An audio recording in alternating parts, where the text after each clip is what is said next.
Anything excess is very bad, but ভারতকে এই কথাটা কে বোঝাবে? বাংলাদেশের বিভিন্ন পুরনো ভিডিওগুলোকে এই চিন্ময় কৃষ্ণ দাসের গ্রেপ্তারের ইস্যুতে ব্যবহার করছে ভারতের মিডিয়াগুলো। যে আইনজীবী নিহত হলো তাকে চিন্ময় কৃষ্ণ দাসের আইনজীবী হিসাবেও চালিয়ে দিয়েছিল। বিজেপি সরকারের যে রাজনৈতিক পলিসি সেটা হচ্ছে কট্টর হিন্দুবাদী মেন্টালিটি। আমাদের ইস্কনের মধ্যে যারা উগ্র অনুসারী আছেন তারা কিন্তু বিজেপিরই ওয়ান কাইন্ড অফ সমর্থক। আর দেখবেন ভারতের মধ্যে ঠিক একই স্টাইলের রাজনীতি চলে। তো সেই বিজেপি অলওয়েজ ধর্ম নিয়ে রাজনীতি করে। সো বাংলাদেশের বেলায় যখন এই ধরনের ঘটনা ঘটছে, নিজের দেশের মধ্যে নিজেদের একটু রাজনৈতিক ক্যারিসম্যাটিক একটা অবস্থান প্রকাশ করার চেষ্টা করছে বিজেপির নেতারা। দর্শক, সম্মিলিত যেই সনাতনী জাগরণ মঞ্চের মুখপাত্র আপনার চিন্ময় কৃষ্ণ ব্রহ্মচারী, তাকে আজকে মুক্তি না দিলে একটা কর্মসূচি ঘোষণা করেছিল। আর সেই কর্মসূচির প্রথম ধাপ আজকে তারা কমপ্লিট করেছে। পার্ট 2 হচ্ছে সীমান্তের দিকে। আবার তো পার্ট 1 কী ছিল? পশ্চিমবঙ্গ প্রদেশের রাজধানী কলকাতায় তারা বিক্ষোভ করেছেন। আর বিক্ষোভটা কোথায় হয়েছে? আপনার প্রদেশের বিরোধী রাজনৈতিক দল ভারতীয় জনতা পার্টির নেতা এবং রাজ্যসভার বিরোধী নেতা শুভেন্দু অধিকারীর নেতৃত্বে দলটির নেতাকর্মীরা আজকে কলকাতায় বাংলাদেশের যেই উপ হাই কমিশনারের যেই অফিস আছে সেই অফিসের সামনেই তারা আপনার এই বিক্ষোভ করেছেন।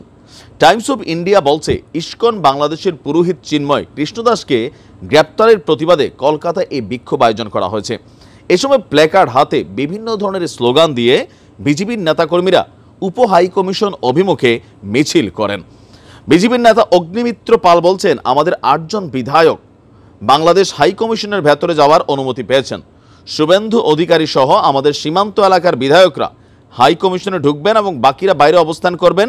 আমরা আমাদের হিন্দু ভাই বোন, বিশেষ করে চিন্ময় দাস প্রভুকে গ্রেপ্তার করা নিয়ে চিন্তিত। নিঃশর্ত মুক্তি চাই। হিন্দু ভাই বোনদের উপর এবং নৃশংসতা তারা নাকি সহ্য করতে পারে না। যদি চিন্ময় দাসের কিছু হয়, ভারত নাকি চুপ থাকবে না, বাংলা চুপ থাকবে না, বাংলার হিন্দুরাও চুপ থাকবে না। তো এখন এটা কি কোনো হিন্দুগত ইস্যু চিন্ময় দাসকে গ্রেপ্তার? নেভার। এটা হচ্ছে কি, আমরা যদি মনে করি বা স্পষ্টত দলিলিক আকারেও দেখি, এটা হচ্ছে তার বিরুদ্ধে রাষ্ট্রদ্রোহিতার মামলা হয়েছে, বিভিন্ন ধরনের উস্কানিমূলক বক্তব্য, এগুলোর কারণে তাকে গ্রেপ্তার করা হয়েছে। কিন্তু ভারত সরকার এই বিষয়টাকে টোটালি, বা বাংলাদেশে অনেক লিডাররা আছেন তারা কিন্তু এটাকে একটা ধর্মীয় ইস্যুতে কনভার্ট করার চেষ্টা করছে। আজকে দেখেন বাংলাদেশের সম্মিলিত হিন্দু খ্রিস্টান ঐক্যজোট যারা আছেন তারাও কিন্তু সাইফুল ইসলাম আলিফের হত্যার বিচার দাবি করেছেন। এবার দ্বিতীয় ধাপে তারা কি করবে? এবার তারা বলছে যে যদি চিন্ময় কৃষ্ণকে মুক্তি দেওয়া না হয় তাহলে তারা সীমান্ত অবরোধ করবে। কোন সীমান্ত? আমাদের দেখি পেট্রোপোল সীমান্ত। এবার এই সীমান্ত অবরোধের হুমকি দিয়েছে।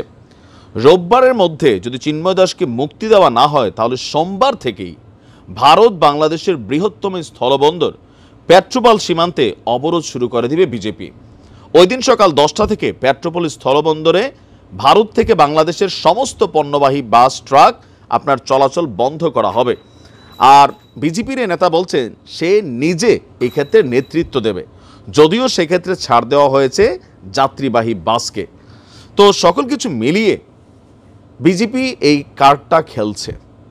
এটা বরাবরই তাদের কাজ। তারা ভারতের মধ্যেও অনেক মুসলিম স্টেটের নাম পরিবর্তন করছে, রাম মন্দির তৈরি করছে জোরপূর্বক বিভিন্ন জায়গায়, এখানে অনেক কিছু কিন্তু ঘটছে। তো সেই ঘটনাগুলোতে আমরা আমাদের বাংলাদেশের যারা সনাতনী ভাই বোন আছেন আপনাদের উদ্দেশ্যে বলবো, স্রোতের সাথে গা ভাসিয়েন না। চিন্ময় কৃষ্ণ দাসকে তার সম্পর্কে একটু ভালো করে জানুন, ভালো করে বুঝুন। আপনাদের ধর্মের অনেক মানুষ তার সম্পর্কে কি বলছে মিডিয়া প্ল্যাটফর্মে দেখুন, তারপরে আপনারা সিদ্ধান্ত নিন যে বিষয়টা আসলে কি। এটা কিন্তু কোনো ধর্মীয় ইস্যু না। ভালো থাকুন। আসসালামু আলাইকুম।